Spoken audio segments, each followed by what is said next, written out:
Hola, ¿qué tal? Bienvenidos al canal de los oficiales castrenses argentinos, AUSCA TV. Hoy vamos a conversar con Gerardo Andrián. Él es magíster en Ciencias Sociales y es el vicepresidente de AUSCA. También es oficial retirado del Ejército. También vamos a conversar con el suboficial retirado de la Armada, Diego Avancini. Él es analista de inteligencia, es diplomado en Relaciones Internacionales de la UAI, es diplomado en Defensa y Protección Civil de Ciudadano y experto universitario en Seguridad Internacional y Servicios de Inteligencia en la UTN. Realizó, entre otros estudios de amenazas terroristas e inteligencia militar en el Centro de Formación para la Cultura de Defensa de España y cursos de Derechos Humanitarios en Operaciones Militares en la International Legal Studies de Estados Unidos. También realizó distintos cursos ONU relacionados con operaciones de paz, el curso de inteligencia en el Ejército y de terrorismo internacional para analistas de inteligencia en la Escuela Nacional de Inteligencia. Por su participación en el proceso de paz en el conflicto armado entre Perú y Ecuador, recibió la mención de honor del Ministerio de Defensa y Estado Mayor Conjunto de las Fuerzas Armadas de Ecuador. Actualmente dirige el blog La Gaceta Siglo XXI sobre temas de actualidad política. Sobre todo esto le vamos a preguntar. Además, vamos a hablar de aquellos temas que nos preocupan a los oficiales castrenses, como es el DIOFA y el IAF. Le doy la bienvenida, Diego Avancini, Gerardo Andrián, ¿cómo están? Es un gusto saludarnos. ¿Cómo estás, Diego? Un gusto, Rubén, y bueno, un honor que me hayan invitado a participar de tu programa. Es un gusto tenerte acá. Vamos a conversar un poco sobre...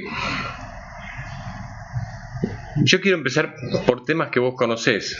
Primero hablar un poco de tu experiencia internacional en este trabajo que realizaste entre Ecuador ya hace unos años, ¿no? Entre Ecuador y Perú. ¿Recordás algo? Ya pasaron muchos años. ¿Cuánto pasaron? ¿20 años más o menos? Más o menos, 98. 98, 98. Claro. Es mucho tiempo. Pero es una misión muy importante para participar. No a todos nos toca durante la carrera trabajar en temas tan importantes como eso.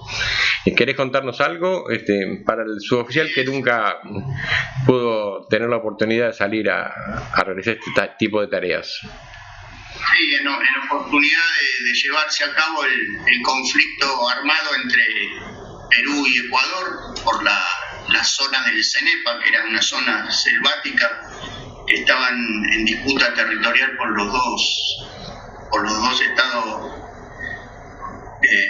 sudamericanos. Llegaron a un acuerdo de alto el fuego en donde intervinieron los países del Pacto de Río que se había firmado en 1942 con motivo de una disputa por la misma causa. Los países del Pacto de Río, Uruguay, Brasil, Chile, Argentina y Estados Unidos eran los garantes de eso. A raíz de eso intervinieron, se trazó un status quo donde retiraron las tropas y solo quedaron un mínimo de tropas ocupando el lugar hasta donde habían estado de ambas partes. Y lo que hizo la intervención de los países del Pacto de Río es verificar la no movilización ni enfrentamientos a partir de que los dos aceptaron la intervención y continuar con las conversaciones que luego llegaron a buen término y pudieron acordar sus diferencias en forma pacífica. En ese contexto, la Argentina, como parte en su momento, en primer lugar, envió observadores y después constituyó también parte de lo que se llamó el grupo de apoyo a esos observadores. Ahí fue donde fui seleccionado y desplazado y compartí con gente de camaradas del ejército y de la Fuerza Aérea, integrar uno de esos grupos, porque fueron bastantes años, 3 años de permanencia. Nosotros fuimos por 6 meses, como toda misión. Muchos confunden, no fuimos como cascos azules, sino como países del Pacto de Río, ¿sí? Claro. No bajo la bandera de la ONU. Claro. Eso fue. Y bueno, desde que se inició eso, primero se desmovilizaron las tropas, después fueron los sucesivos relevos y se iba controlando las denuncias que había por posible movilización de tropas, etcétera, pero fue una muy buena experiencia. En lo particular me tocó un momento muy especial, porque cuando nosotros fuimos desplazados allá, había salido las denuncias sobre las ventas de armas a Ecuador y Croacia en ese momento. Qué tema, ¿no? Fue un momento incómodo, claro, porque nosotros estábamos como garantes de 2 países hermanos, como son Ecuador, Perú, pero la verdad que nos recibieron, las dos partes, los argentinos nos recibieron muy bien y no hubo problemas a pesar de la incomodidad que uno sentía por dentro, ¿no? Pero bueno, nuestros hermanos peruanos comprendieron la situación y que nosotros ahí estamos para otra cosa y no para hacer esa política. Así que fue muy buena experiencia. ¿El trato de ustedes eran con soldados, con militares? Sí. De ambos países. De ambos países, sí, éramos todo personal militar. Que estábamos emplazados en una base que había montado los Estados Unidos sobre el territorio ecuatoriano, en Patuca. Ahí en medio de la selva, ahí estábamos emplazada la base. Y después lo que era el Estado Mayor se trasladaba a Lima o a Ecuador cuando se hacían las reuniones entre ambas partes, ya entre la parte política de ambas partes, participaba lo que era el Estado Mayor de la misión, que era la MOMEP, Misión de Observadores Militares para Ecuador o Perú, participaban de las conversaciones de paz. Mirá qué interesante. Linda experiencia. Te cambio de tema. Lo vamos a incorporar a Gerardo Andrián para también charlar con él, porque me gusta. Gracias, ¿Cómo estás, Gerardo? Bien, muy bien, y escuchando con sumo placer a Diego. Yo quiero destacar la figura de Diego, la preparación profesional y técnica que tiene. Es impresionante, es muy loable, y es un poco el perfil de los suboficiales castrenses argentinos. Si bien hay otros suboficiales que por ahí no adquirieron títulos a lo largo de su carrera militar o a lo largo de su vida, sí han adquirido aptitudes diversas, distintas, profesiones, pero los suboficiales castrenses argentinos tenemos esa particularidad que es la versatilidad para adaptarnos rápidamente al medio que nos circunda y en las circunstancias que por lo general son adversas, como lo cuenta Diego, que llegó en un momento tremendo porque forma parte de un contingente que tenía que garantizar tratativas de paz de 2 países en conflicto, cuando muy lamentablemente acá en Argentina salía la noticia de que se le vendía armamento a los 2 países. Una cosa tremenda, por supuesto, para no deja de ser algo vergonzoso. Como momento me dio mucha vergüenza, me dio mucha tristeza. No obstante, Diego no se amilanó y justamente por la preparación que tiene salió al frente y pudo cumplir con éxito su misión. Y eso da cuenta de la tremenda capacidad intelectual, física y espiritual que tiene. Y vuelvo a repetir, acá la personalidad de Diego, la figura de Diego, es un poco mostrar la generalidad de lo que somos los suboficiales castrenses argentinos. Así que yo estoy muy orgulloso de suboficiales como Diego, también de otros suboficiales que se destacan y descollan, por ejemplo, en las artes culinarias, por decir algo, pero en cualquier tipo de profesión, en cualquier tipo de actividad, siempre vamos a encontrar suboficiales, y que así como han cumplido destacadamente su labor dentro de la fuerza y en el grado que ha transitado, eso es lo que se traslada al medio civil. Así que, Rubén, yo voy a seguir escuchando con sumo placer y con mucho gusto a nuestro camarada Diego. ¿Cómo no? Gracias, Gerardo. Diego, contanos un poquito, antes de entrar al tema IOSFA, quiero preguntarte qué es la Gaceta Siglo XXI. La Gaceta Siglo XXI es un blog que tenemos con un par de amigos que no tienen nada que ver con la actividad militar, civil. Muchas veces uno por WhatsApp conversa sobre temas de política, nos gusta la política, nos gusta hacer política. Quizás cuando uno estaba en la actividad la tenía muy más alejada por una cuestión de estar en actividad. Hoy conversamos temas políticos y a raíz de unas situaciones de inseguridad que hubo acá en Tigre, conformamos por acción propia, conformamos un grupo de vecinos, empezamos escribiendo cartas hasta que se fueron uniendo vecinos y logramos comenzar una serie de reuniones con el ambiente de seguridad, con la Secretaría de Seguridad de acá de Tigre, para tratar el tema, que después se suspendieron por el tema de la pandemia, pero la política sigue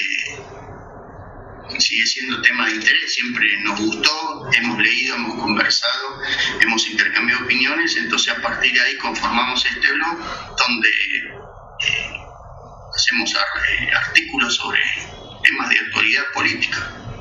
Qué bueno. Que no responden a ningún partido en particular, ¿no? Porque qué bueno. Disculpame que te interrumpa. Qué bueno. O rescatado de ambas partes cuando hay que cuestionar y cuando hay que. Claro. Que destacar. Exacto.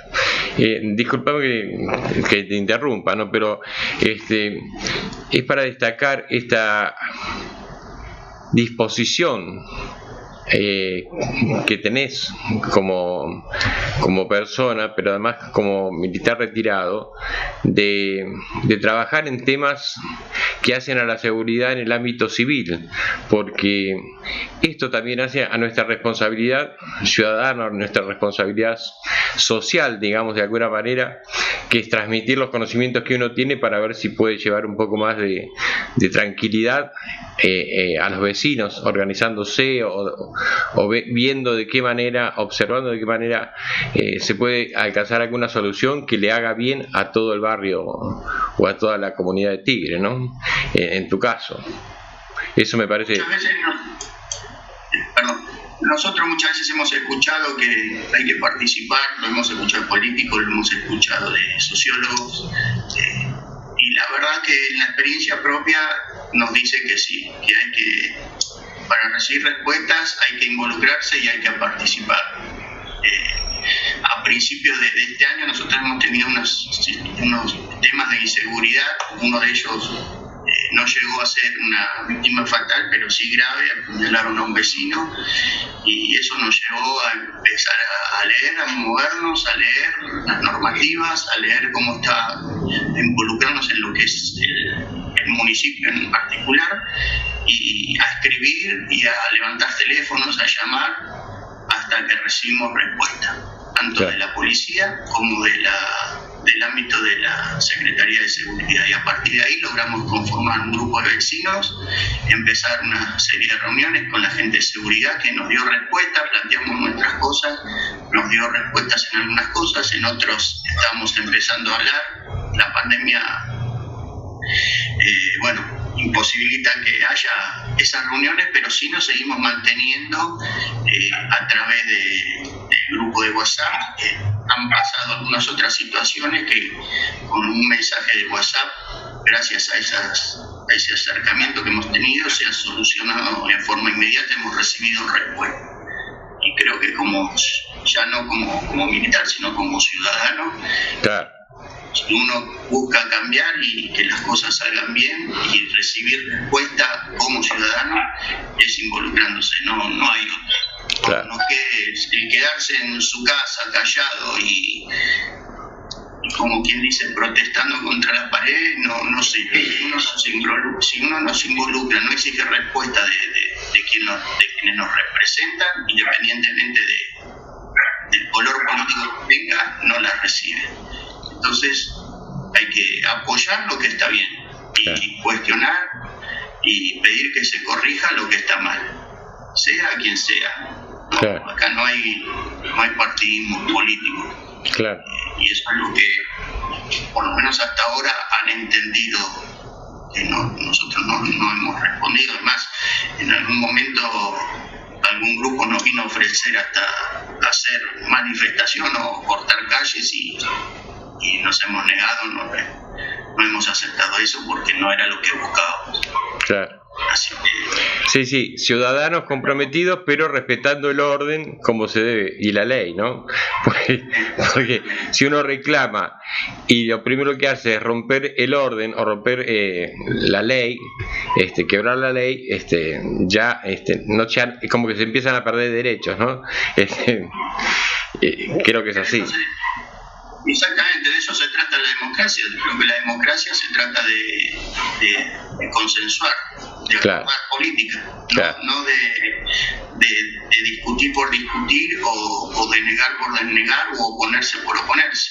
claro. Eso decía anteriormente, que cuando uno cuestiona es porque ve que hay errores o porque ve que se puede mejorar. Como así también cuando hay aciertos, los pondera y los realza. Gerardo, Si a todo nivel se lleva eso, claro. podemos conformar un país mejor. Gerardo. Sí, coincido totalmente con Diego. Qué importante que es lo que está diciendo, porque lamentablemente vivimos en una sociedad de consumo donde el individualismo se ha hecho muy, muy fuerte, muy presente, y uno de los gravísimos problemas que tenemos los argentinos como sociedad va a ser recomponer el tejido social. Ese tejido social que le da un verdadero y auténtico sentido, el único sentido que tiene que tener, por ejemplo, la palabra solidaridad, es decir, reflejarme en el otro, ver que solamente yo me puedo realizar en la medida que esté en una sociedad que se está realizando. En este caso, la patria chica, como dice Diego, el poder producir un cambio positivo en el barrio, eso ya es un gran cambio que, si se replicara en el conjunto de la sociedad, también tendríamos muchos beneficios. Y esto tiene mucho que ver también con aspectos culturales que también se han dejado de lado y que debemos recuperar, ¿no? Que hace a la participación de todos. Y tenemos que entender que a los problemas comunes que nos castigan diariamente es algo que tenemos que arreglar entre todos. Individualmente es muy difícil darle respuesta. Además, muy importante lo que dijo Diego, ¿no? En un principio, desde una posición muy, muy adulta y muy comprometida. Por ahí yo no quiero caer en exageraciones, pero lamentablemente, los ciudadanos estamos solos. Las estructuras que que deberían cuidarnos no lo hacen. Entonces, ante esa falta de cuidado por parte de aquellas instituciones que deberían cuidarnos, que no lo hacen, bueno, es muy bueno que los vecinos nos empecemos a organizar y volcar ahí todas las experiencias de vida que en conjunto podemos volcar y empezar a generar nuestras propias soluciones que sabemos que de otro lado muy lamentablemente no van a venir. Y ahí en este accionar también estamos recuperando lo que fue la cultura argentina de otra época que lamentablemente en las nuevas generaciones está muy desdibujada o está muy maltrecha. El individualismo no nos conduce a nada, solamente a una desazón total, a algo que sea infructuoso, pero además está en la parte humana. Recuperar el hecho del diálogo, el aprender a dialogar, el saber escuchar, el prestarle el oído al otro, y poder expresar con palabras no solamente ideas, sino sentimientos. Hoy el habla, el lenguaje es algo que está muy castigado, muy lamentablemente también, y la forma de recuperar es a través con el diálogo. Entonces es muy importante porque hay un valor agregado en esa actividad de seguridad que es el de recuperar el diálogo, el buen diálogo entre los vecinos.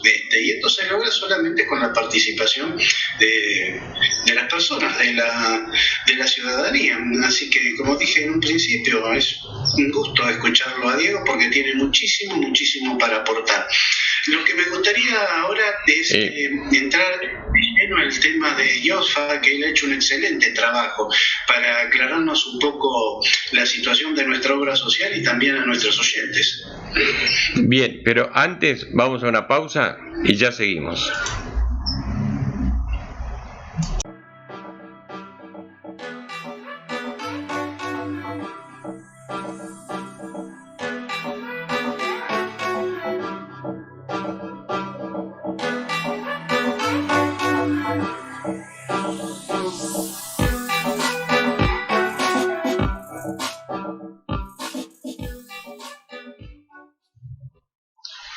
Luego de escuchar estas reflexiones de Diego Garcini sobre distintos temas que nos hacen pensar como ciudadanos, Gerardo, le estabas haciendo una pregunta concreta ya de lo que es nuestra preocupación, tema Iosfa.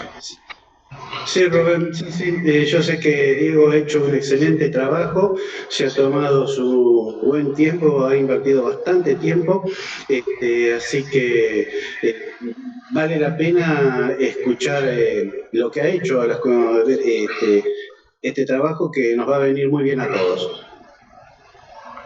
Bueno, con el Iosfa, yo no me voy a meter en la parte financiera, porque no es mi campo, pero sí vamos a hacer mencionar algunas cositas de lo que es números. Tampoco muchos números aburren. Sí, algunos aspectos que creo que hacen al funcionamiento del Iosfa y a la situación a la que hemos llegado en la actualidad. Bueno, para comenzar debemos recordar que el Iosfa fue creado por decreto presidencial 637 del año 2013. ¿Sí? Y este es el principal punto, o el primer punto a considerar. La creación o la unificación de las obras, que determinó la unificación de las obras sociales de las tres fuerzas, es por decreto presidencial.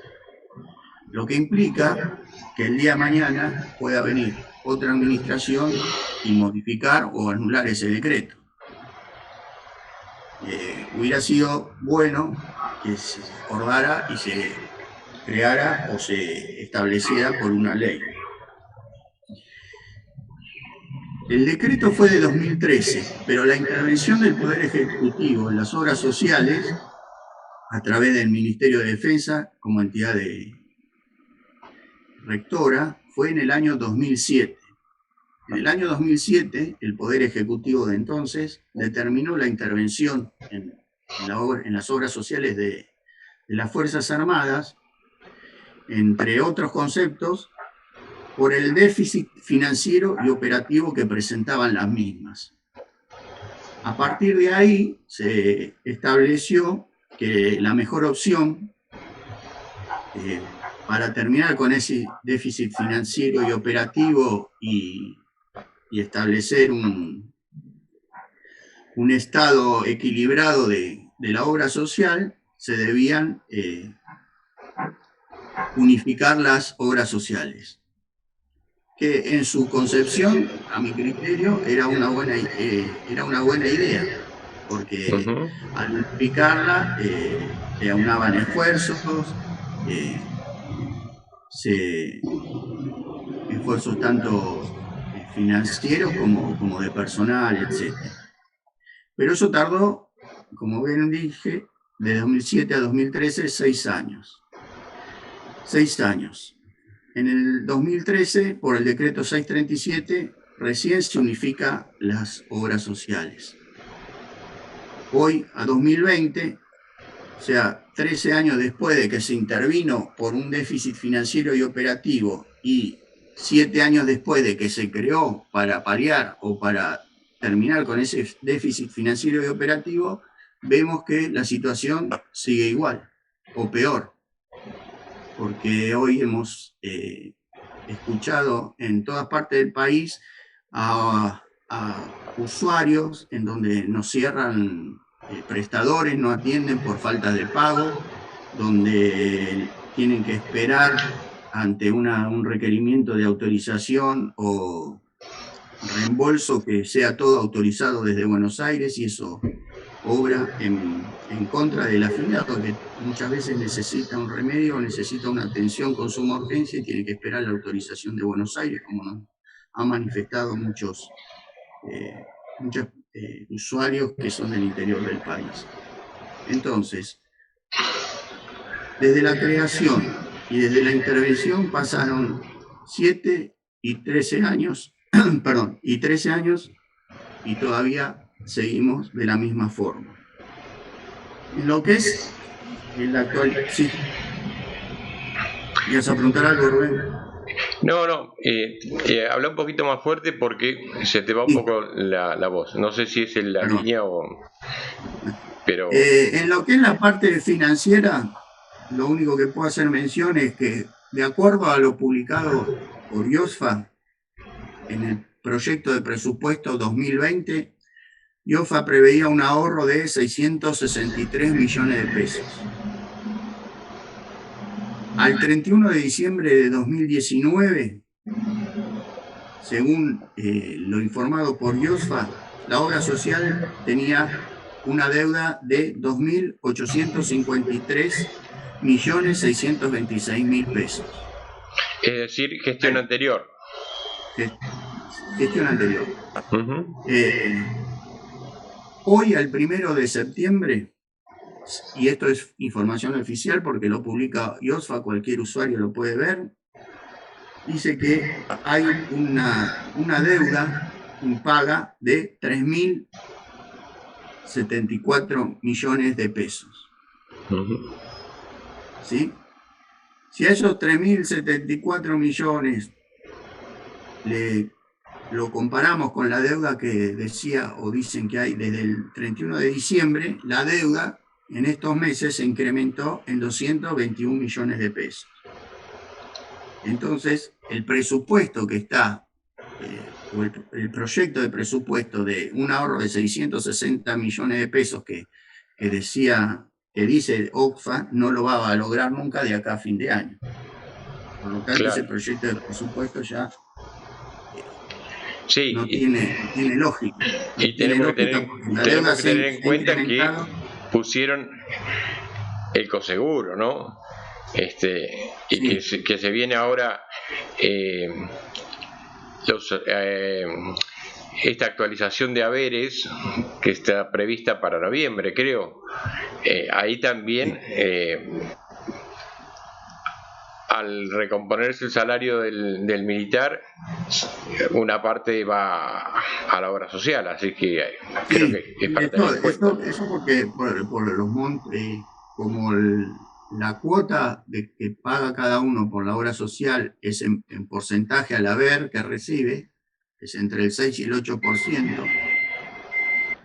Al incrementarse el haber mensual, se incrementa el pago de la cuota de la obra social. Claro. Ahora, yo me quedo pensando, ¿no? Dijiste entre un 6 y un 8% de lo que pagamos. Sí, eso es lo que está, sí, eso es lo que sale de la obra social, de la misma reglamentación que establece que es entre el 6 y el 8% de acuerdo a unos parámetros en jerarquías, etcétera, que están, que uno lo puede leer mismo en la... Ustedes han escuchado estos días... reglamentación que está. Ustedes habrán escuchado estos días que el resto de las obras sociales aparentemente está intentando aumentar en un punto el descuento por obra social a los empleados, ¿no? No se les estará ocurriendo esta idea también, ¿no? Supongo a la gente de IOF, a la gente de las Fuerzas Armadas, al Estado Nacional, ¿no? Porque ya creo que un 8% es mucho comparado con lo que pagan el resto de las obras sociales.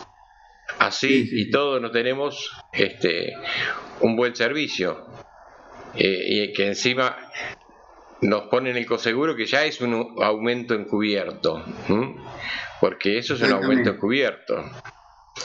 Y si nos quieren... No, y te decía, y si nos quieren aumentar, como está corriendo la versión en el resto de las obras sociales, no te extrañes que mañana te desayunes que te van a poner a un punto más. Así es, lamentablemente así es. Pero eso es en cuanto a los números en grandes, ¿sí? Porque después el fino de los números, bueno, tendría que haber un experto más en educación financiera. Vos fuera del aire me comentaste que han hecho una auditoría. Contanos un poco qué pasó con esa auditoría, cuáles han sido los resultados, qué se puede obtener de lo que vos viste. Bueno,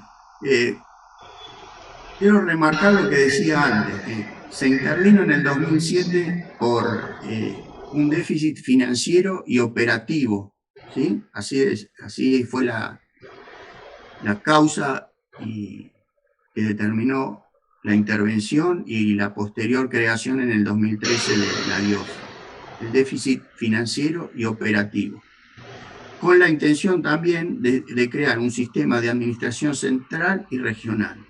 Y ahora voy a lo que vos me preguntás.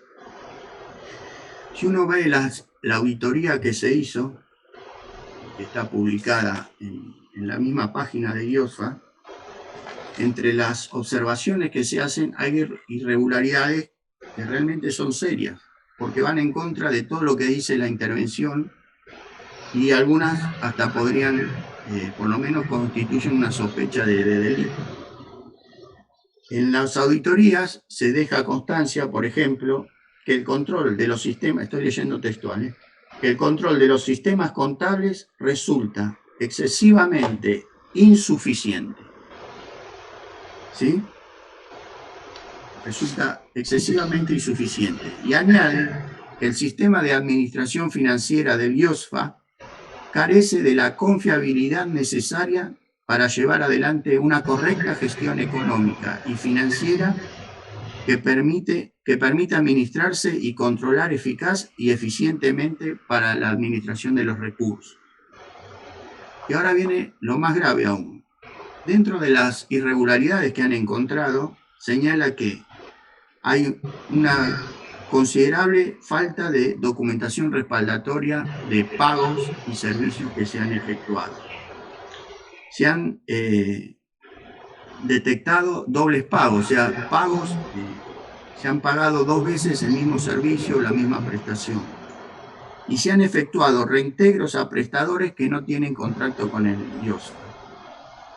Ya la falta de documentación respaldatoria de pagos efectuados a mi juicio, constituye un delito.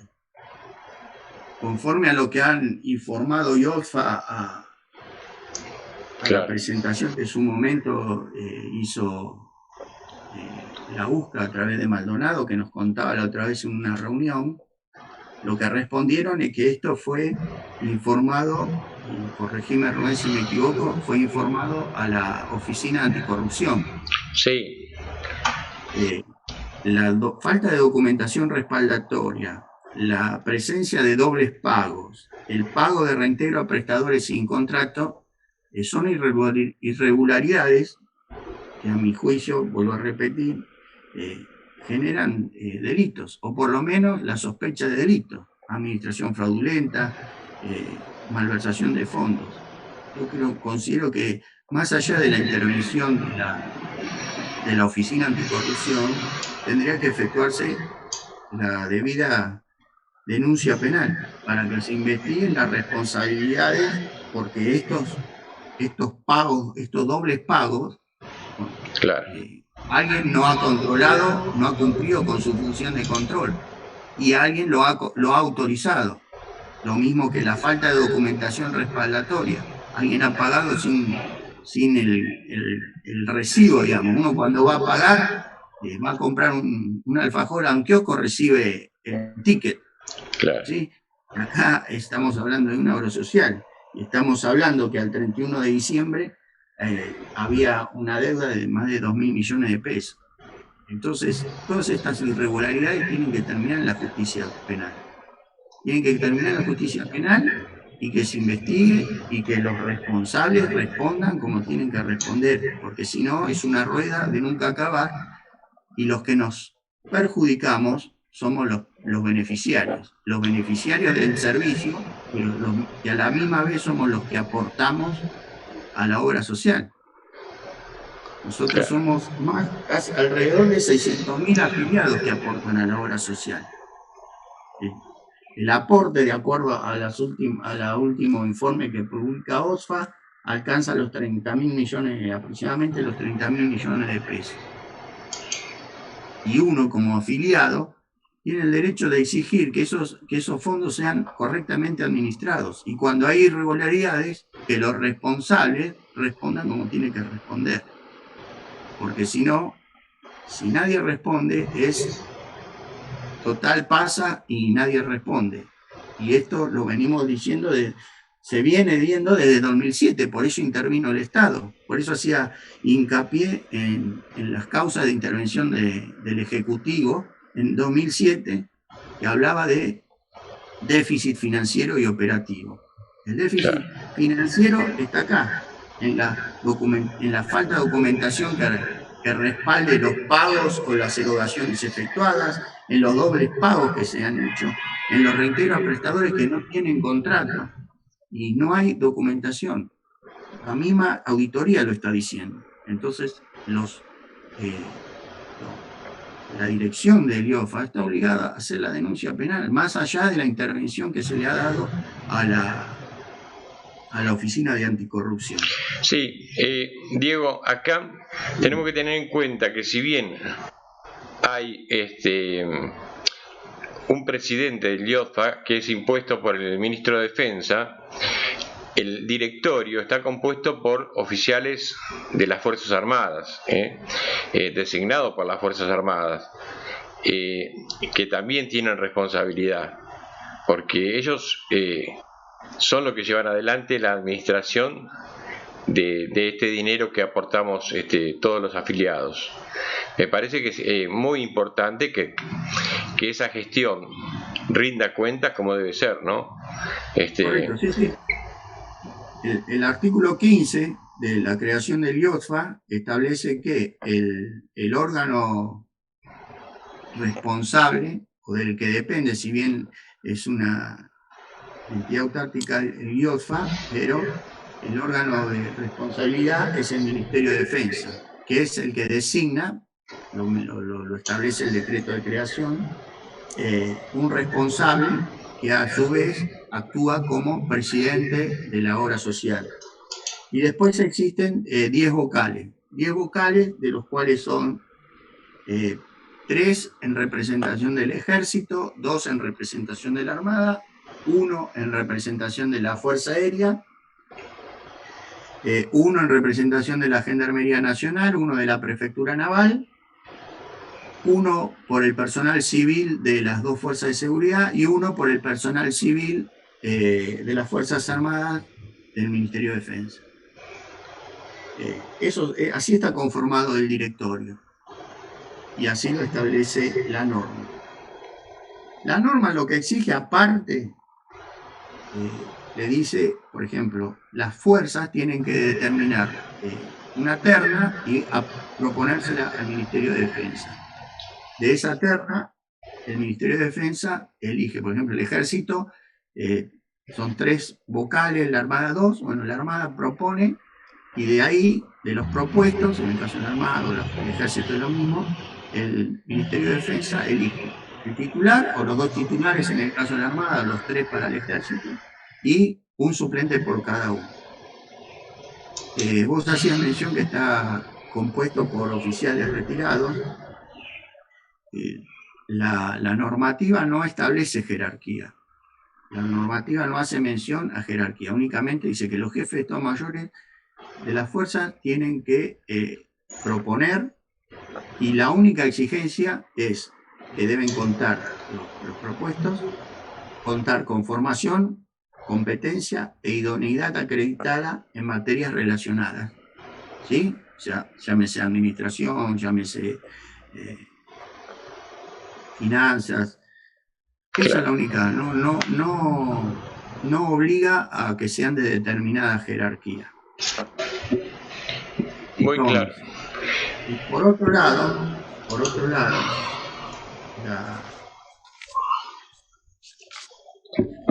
la misma norma dice que el directorio se conformará con la representación de todos los afiliados, para que el origen de la afiliación o las distintas características de la relación laboral no influya de modo alguno en la toma de decisiones. Acá tenemos representantes del Ejército, de la Fuerza Aérea y de la Armada, que son seleccionados o propuestos por los jefes de Estados Mayores. Y después así la Fuerza de Seguridad y el personal civil. Como vos bien decías, hay personal de oficiales. Pero de los retirados, ¿a quién representa a los retirados de las Fuerzas Armadas? Claro. Ese es un gran tema. Y otro tema es que en estos 8 años que 7 años lleva la obra social, nunca designaron a un suboficial en el directorio de ninguna Fuerza Armada. Nunca. Entonces es para rever ese tema, ¿no? Y a mi juicio sí, porque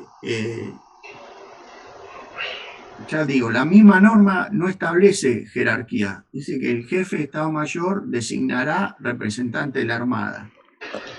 Y nosotros sabemos, porque hemos visto, inclusive han presentado trabajos, que hay suboficiales altamente capacitados para ocupar ese lugar. Inclusive hay suboficiales que por su estudio particular se dedican afuera o tienen competencia con áreas similares. Entonces, ¿por qué no pueden ocupar y representar? Sí. Cuando la misma norma acá no se está viendo, o uno no se propone nada que vaya en contra de lo que está escrito. Yo creo que esto, como este programa lo ve el ministro de Defensa y lo ven las autoridades de las Fuerzas Armadas, es bueno decirles que se reflexione sobre el tema y quizás haya que cambiar el DNU por el cual se hizo, donde se debía nombrar a los integrantes del directorio. Quizás tiene que quedar más explicitado que los suboficiales también son afiliados, que aportan y que tienen derecho a estar en el directorio. Y más teniendo en cuenta la gran masa de suboficiales. Si uno cuenta únicamente el personal en actividad, el 80% del personal en actividad es de suboficiales.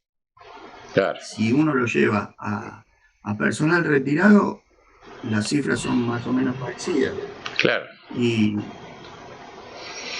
esto yo creo que viene de una deformación de lo que era antes, cuando las obras sociales pertenecían a la fuerza, era un destino más. Claro. La diva, el diose, el diofa de la Fuerza Aérea era un destino más, entonces estaba era un destino más de comando, si se quiere, no era propiamente dicho así, pero era un destino más donde había un jefe, un director, claro. Y así, pero porque pertenecían a la fuerza, y bueno, se necesitaba mantener esa escala jerárquica del personal en la actividad.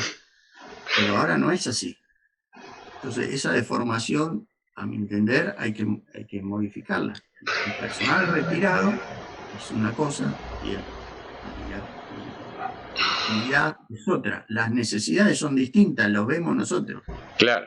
Sí, por un lado hay un decreto bien claro donde la sanidad militar va para el personal en actividad, para el cual el Estado ya determina una cierta cantidad de recursos para mantener los hospitales, para mantener aquellas tipos de sanidad militar, ¿no?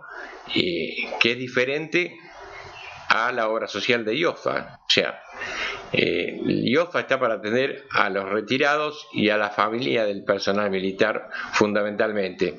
Las enfermedades del personal militar en la actividad que tienen que ver con actos de servicio se tiene que hacer cargo la sanidad militar. Pero quiero darle la palabra a Gerardo Andrián para que intervenga, porque si no es como que lo estamos dejando ahí ausente. Gerardo, te escuchamos. Estoy escuchando atentamente lo que están diciendo y estoy totalmente de acuerdo con vos y con Diego.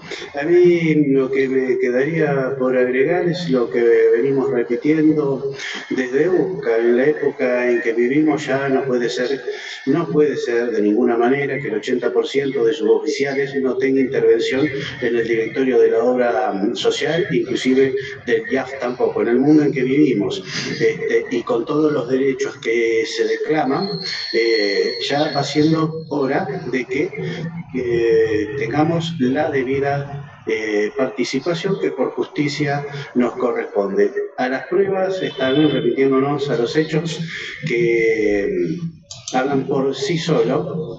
La actual situación de la obra social, que es catastrófica y es vergonzante, por sí solo ya demuestra que acá se necesita un cambio drástico. Y ese cambio drástico va a venir solamente con la participación de los suboficiales. Hasta que los suboficiales no tengamos nuestro lugar en el directorio de la obra social, es muy factible que estas cosas sigan sucediendo. Solamente cuando nosotros tengamos esa participación en la administración de los demás, y que lo hagamos con el debido respeto y la debida responsabilidad, bueno, las cosas seguramente van a tender a cambiar. Muy triste lo que está pasando. Es inadmisible en la cabeza de los militares estar en un lugar donde se mueven recursos y no haya documentación. Eso no pasa por ninguno de los modelos mentales nuestros. ¿Sí? Eso puede suceder y no tiene explicación.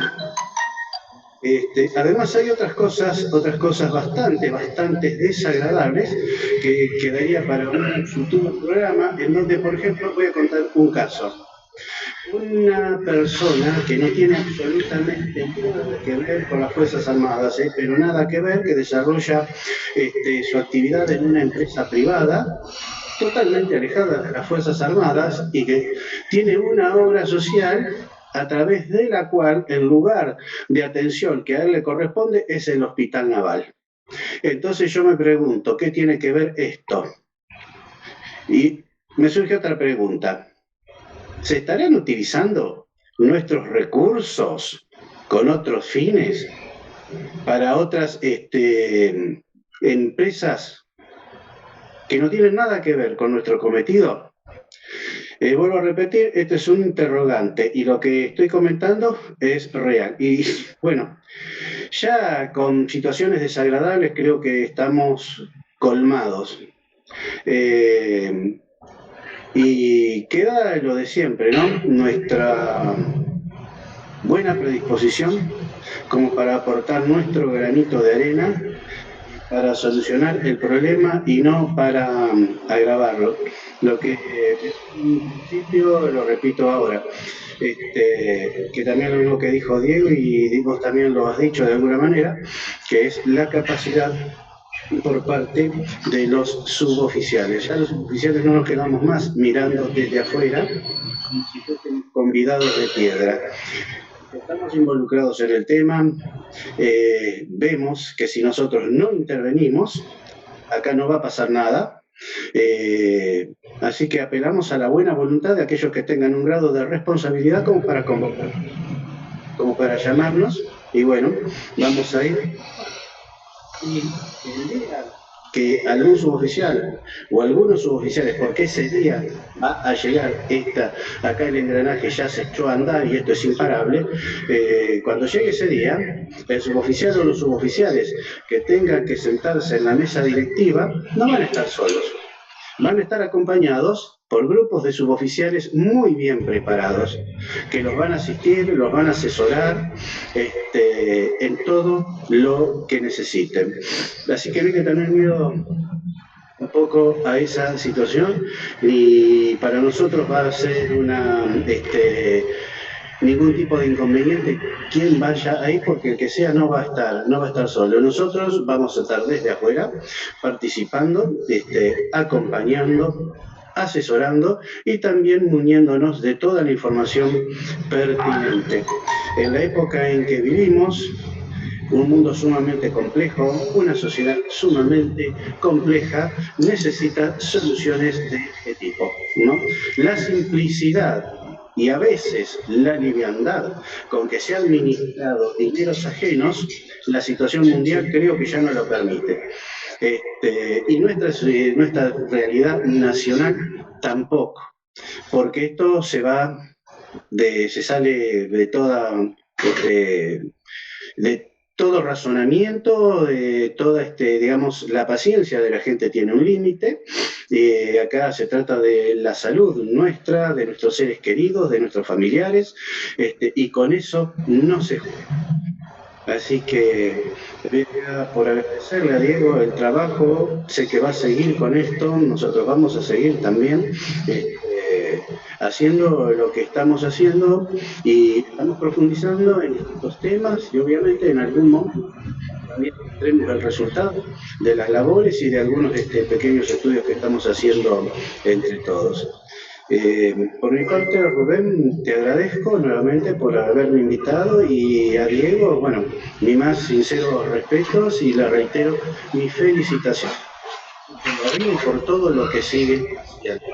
Y vuelvo a repetir también, no solamente lo que hace Diego es, digamos, de alguna manera el modelo o el arquetipo de lo que somos los suboficiales castrenses argentinos, ya sea en actividad o en retiro. Siempre nos movimos en situaciones adversas, estamos acostumbrados a enfrentar todo tipo de vicisitudes. Nuestra vida no ha sido una vida fácil, no lo es ahora, pero no nos achicamos y no nos amilanamos, y las adversidades no nos van a paralizar, ni en lo material, ni en lo intelectual, ni en lo espiritual. Así que gracias, Rubén, y muchas gracias, Diego, y vamos a seguir en esto que recién empieza. Bien, Diego, para cerrar, te doy alguna palabra final, porque es un tema, como verán, el tema de televisión es el tiempo es muy tirano y nos corre, así que hay que ser breve y a veces se complica, pero bueno, te doy los últimos 2 minutos para que cierres. Bueno, vamos dos cosas. A este déficit financiero y operativo que estamos viendo también hay que agregarle la falta de descentralización y regionalización que el mismo decreto incluía en su formación. Hoy vemos gente que está en el interior del país y tiene que esperar que le habiliten o que lo autoricen desde Buenos Aires. Eso no es descentralizar, eso no es regionalizar. Claro. El hombre que está en el interior del país tiene que tener una regional donde puedan tomar decisiones y autorizarles, no esperar que todo salga de Buenos Aires, porque si no, esto así no va a funcionar. Eso por un lado. Y ya saliendo un poco del IOSFA propiamente dicho, yo creo que esto está englobado en lo que para mí es una falta de política de defensa. A mi entender, hace décadas que el país no hay una política de defensa. Y una política de defensa requiere de acuerdos entre todos los sectores para crearla, para tenerla como política de Estado independientemente de la administración de turno. Y esto es lo que falta. Entonces, lo que está pasando en el IOSFA, a mi juicio, tiene que ver también con eso. Es una consecuencia de la falta de política de defensa, de que las distintas administraciones no han sabido o no han querido qué hacer con los militares o con las Fuerzas Armadas. Lamentablemente vemos cómo, sin entrar en colores ni nada, sube A y orienta a las Fuerzas Armadas para un lado, sube B y orienta a las Fuerzas Armadas para el otro. Y las Fuerzas Armadas vamos para un lado y vamos para el otro porque así somos respetuosas de la República, somos respetuosas de la Constitución Nacional. Pero así no sirven para el país, no sirven para las necesidades del país. Miremos a los vecinos, no ya a las primeras potencias. Miremos a los vecinos cómo actúan, miremos a los vecinos cómo tienen claro el objetivo independientemente del color de gobierno de turno. Y nosotros eso no lo tenemos. Entonces, nuestra obra social es una consecuencia de esa falta de política de defensa que, bueno, da para otro programa. Así que, bueno, no me queda agradecerle a Gerardo por sus palabras, a Rubén y por la invitación, así que cuando quieran, a su disposición. Y muchas gracias por haberme invitado. Gracias Diego, gracias Gerardo.